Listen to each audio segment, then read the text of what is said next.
সন্ত্রাস আছে, পৃথিবীর ভিতরে সবচেয়ে নিকৃষ্টতম সন্ত্রাস তথ্য সন্ত্রাস।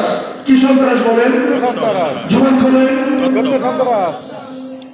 আওয়াজই তো নেই। কি ইসলাম হুকুমত চান? কি হাত পাতা করতে বলছেন? আওয়াজে যদি না হয়, আরে মুসলমান বাতিল ভয় পাবে কিভাবে? এটি কচুয়া হিন্দার দামামা বাজছে, আরে কমপক্ষে ভারত তো কম্পিত হতে হবে আপনাদের আওয়াজে। কি বলেন?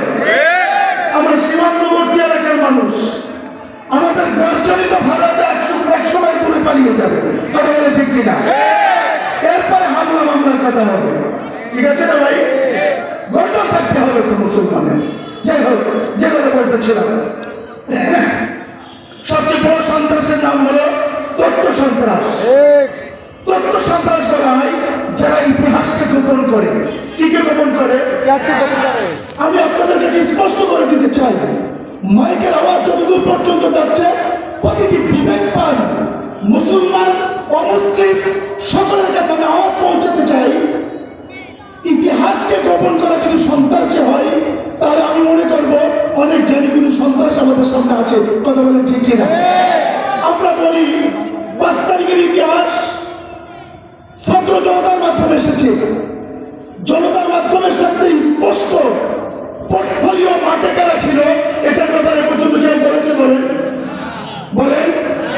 আপনারা যারা এখানে আছেন, মিডিয়া, ইন্টারনেট, ফেসবুক, যে মাধ্যমে হোক, যারাই দেখেছেন 5 তারিখ বা 5 তারিখের আগে ইসলামী আন্দোলন বাদে কোন একটি দলের কর্মসূচি ছিল এমন দেখাতে পারবেন?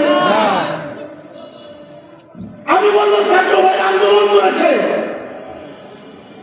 ছাত্ররা আন্দোলন করেছে, কোটা সংস্কারের আন্দোলন, কিন্তু স্বৈরাচার খেলা আন্দোলনের সবচেয়ে মদতদাতা এবং যাদের নেতৃত্বে স্বৈরাচার সরকার 5 তারিখে চিন্তায় পরাজিত হয়েছিল, সেটা হলো বিশ্বাস ধর্মনয় ইসলামী আন্দোলনের নাইবে আমির শাইখে সালমানের নেতৃত্বে।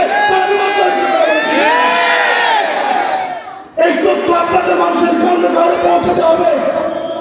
যখন ফজলুল করিম সাহেব 2 লক্ষ অধিক ওলামায়ে কেরাম এবং জনতাকে নিয়ে যখন বঙ্গভবনের দিকে ছুটে চলেছে, তখন আর্মিদের যিনি মেজর জেনারেল ছিলেন, উনি শেখ হাসিনাকে বলতেছে, এত মঞ্চ আমরা কন্ট্রোল করার মতো সুযোগ ছিল, 144 জারি করে আমরা চেষ্টা করেছিলাম, ভেবেছিলাম কন্ট্রোল করতে পারবো, কিন্তু ওলামায়ে কেরাম খেপেছে, শাইখে চরমনাই খেপেছে, ওদের কন্ট্রোল করার সুযোগ নেই।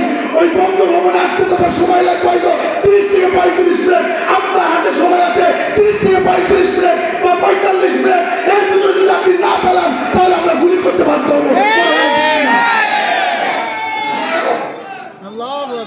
যাদের নেতৃত্বে জিন্দাবাদ জিন্দাবাদ জিন্দাবাদ জিন্দাবাদ, আল্লাহু আকবার, হুঁশিয়ার সাবধান, আল্লাহু আকবার, জিন্দাবাদ জিন্দাবাদ। আজকে তার তথ্য সন্ত্রাস, এই সমস্ত জ্ঞানীগুলো আজকে মঞ্চে দাঁড়িয়ে নিজেরা বুক ফুলিয়ে নিজেদের বিজয়ের কথা স্বীকার করছে।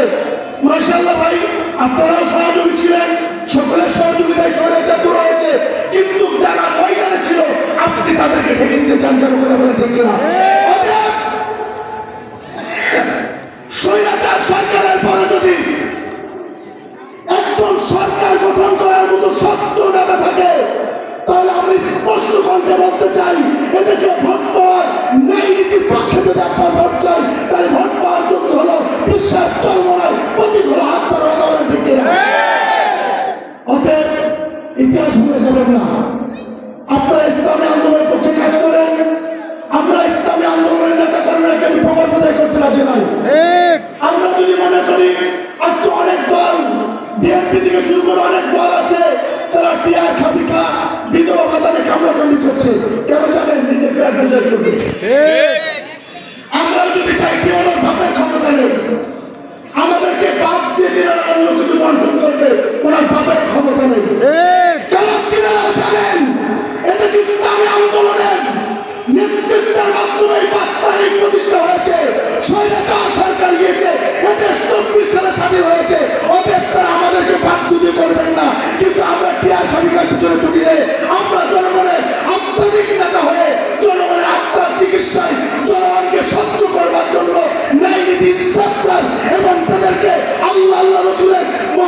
প্রেমিক বান্ধব বানাবার জন্য মাথা মাথায় ছুটে মারা যেতে পারে।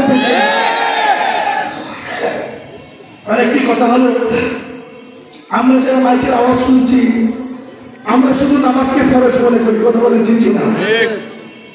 এবার তথাকথিত কিছু নাম ইসলাম নাম লাগিয়ে দিয়েছে, সেটাকে জায়েজ মনে করি। দেখেন না, অনেকে বলে ইসলামী ব্যাংক সুদ মুক্ত, বলে কিনা? ইসলামী সমিতি যদি কোনো সমিতির নামে আগে ইসলাম লাগিয়ে দেয় বলে জায়েজ হয়ে যায়। বুঝেন না আমার কথা?